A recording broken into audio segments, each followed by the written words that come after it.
በገና ከጸሎተ ሐሙስ በስተቀር በሰሞነ ሕማማት አይደረደርም። ቅድሚያ አክብራችሁን እዚህ ስለተገኛችሁ በልዑል እግዚአብሔር ስም እናመሰግናለን።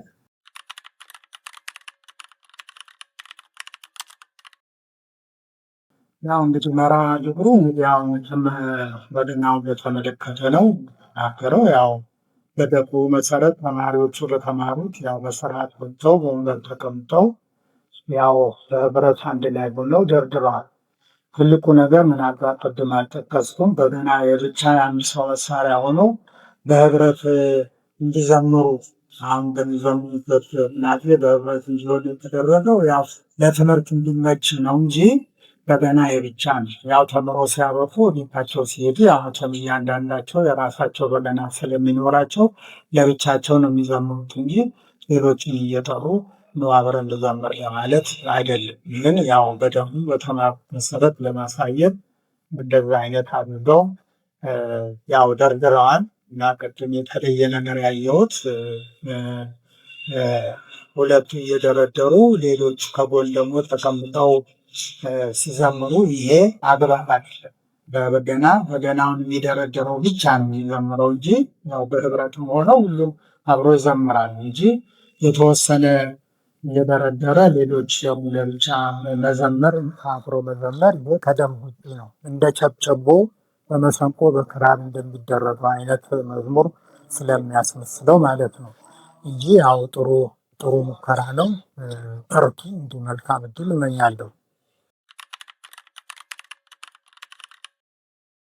በገና ከጸሎተ ሐሙስ በስተቀር በሰሞነ ሕማማት አይደረደርም። በገናም ብቻ ሳይሆን የቤተ ክርስቲያንም ስርዓት እኮ የዛለት ከእሁድ እስከ 5 ሰዓት ነው 6 ሰዓት ድረስ መስቀልም እንኳ ማሳለም የሚቻለው በዛን ጊዜ ነው እንጂ 5 ሰዓት ካለፈ በኋላ መስቀል እንኳን ማሳለም አይቻልም።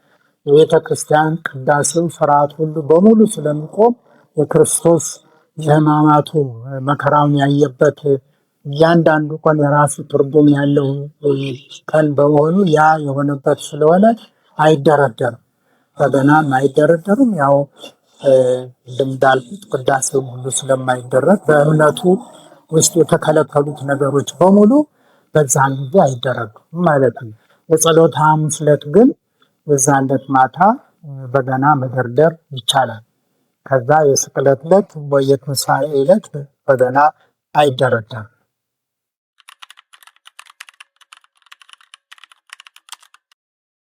አመሰግናለሁ። እኔም እናንተ ከፈለጋችሁ ከጠራችሁ የመጣው ትምህርት በሚሰጥበት ጊዜ ገለጻ ማድረግ እችላለሁ።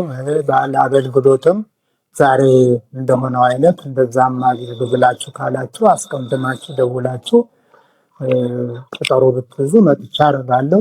ከዛ አልፎም ደግሞ መምጣት ካልተቻለ እኔም እናንተ መምጣት ካልቻላችሁ ያው በስልክ ደውላችሁ እንደዚህ ተቸግረን ነበረ፣ ምንድነው ማድረግ ያለብን የምትሉት ነገር ካለ እንደዛ ለመመለስ ፈቃደኛ እና መልካም እድል እመኛለሁ።